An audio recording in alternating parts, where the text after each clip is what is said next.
Talking Boy's memo is the Democratic Party's counter attack. So, as you know, party's in bad shape. Latest poll has it at 30% approval. The lowest number ever was 29%, 2013, when Barack Obama was having trouble. Now only 30% of Americans approve of the Democratic Party. So the leader of the Democratic Party is Senator Charles Schumer of New York.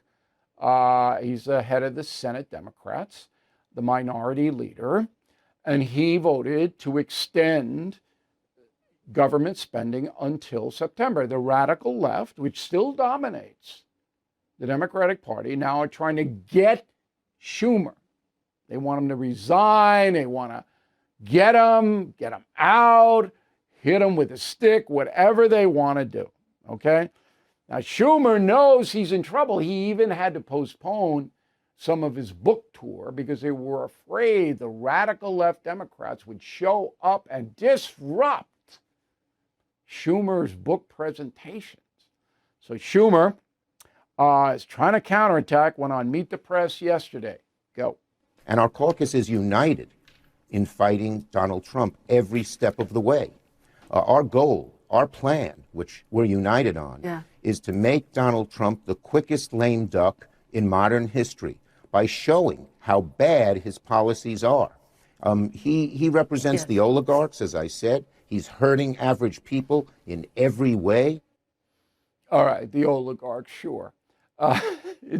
Now, if you really think about what Schumer says, it basically says, we are going to oppose everything that Trump does. Nothing that he does is worthy.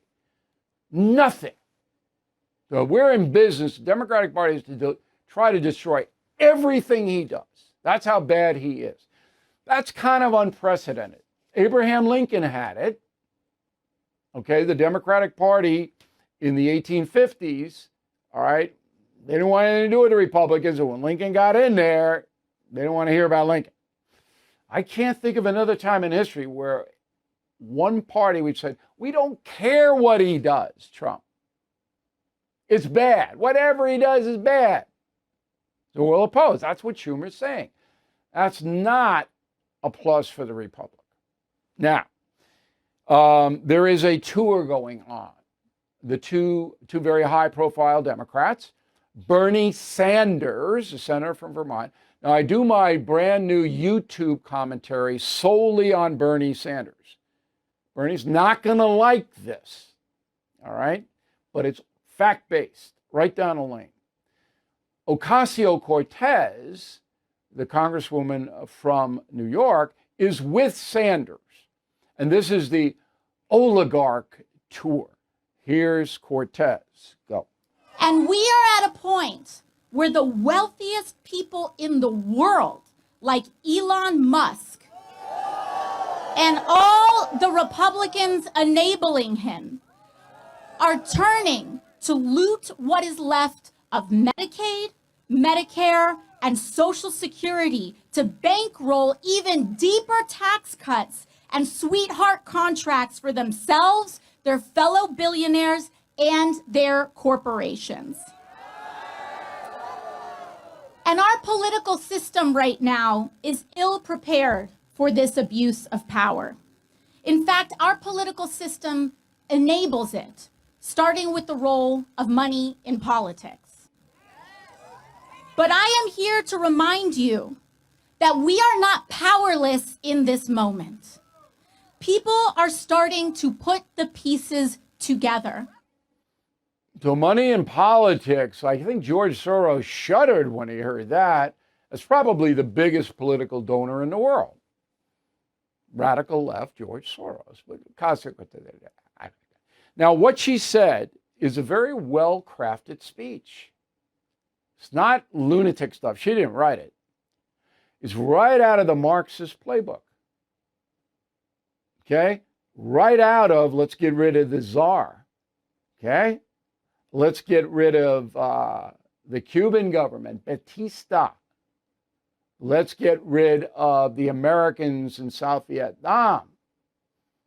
Let's get rid of the Chinese nationalists after World War II, Chiang Kai-shek. Same speech. Oligarchs enriching themselves, stealing from the people. This is who Ocasio-Cortez is. She's not a Democrat. She's a socialist, probably a communist, because she believes in the wealth tax, seizing private property. So Sanders definitely a communist, no doubt about it. Ocasio-Cortez, I don't even know if she knows the difference. All right, so they're on the tour. About 30%, I'm putting my stat on it, of Americans want socialism. They don't want to compete, because competing in our capitalist society is hard, difficult. You may fail. Pretty much everyone who's in the capitalist system does fail from time to time. They don't want to do that. Now, you can move to Denmark.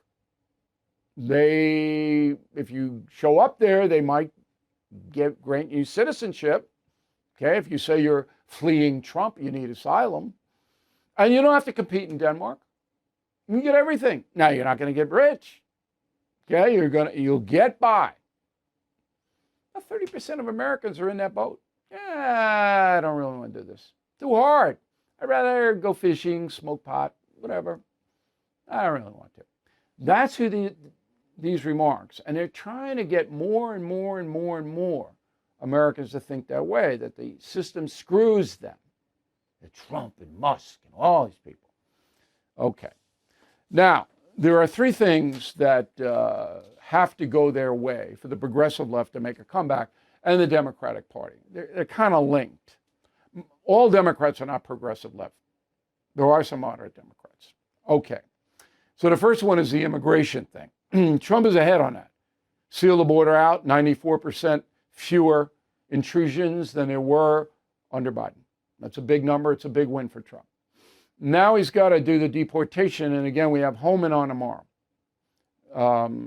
You don't want to miss that interview. Okay? So that's number one. Number two, prices have to come down. Oil prices are coming down. All right? And that'll bring down gas prices at the pump. Should bring down your utilities, although utility companies aren't going to want to do that.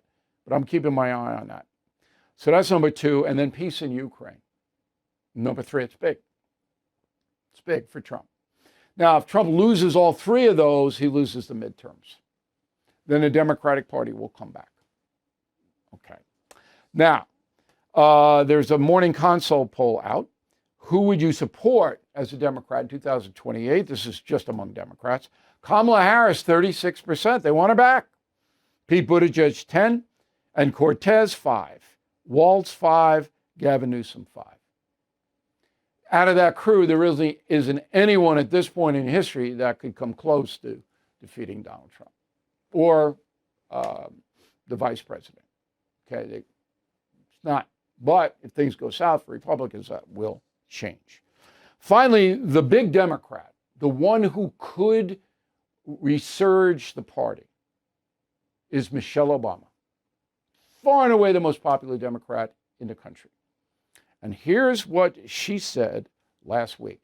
Go. When people ask me would I ever run, the answer is no. I mean, you then if you ask me that, then you have absolutely no idea the sacrifice that your kids make when your parents are in that role. Not only am I not interested in politics in that way, but the thought of like putting my girls back into that, that spotlight when they are just now establishing themselves. It's Yes. like, okay, I think we've done enough.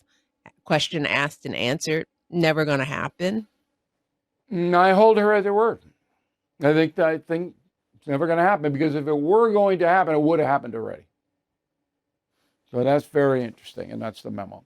Thank you for watching. Make sure you subscribe to my YouTube channel and follow me on X. Look for @Bill O'Reilly.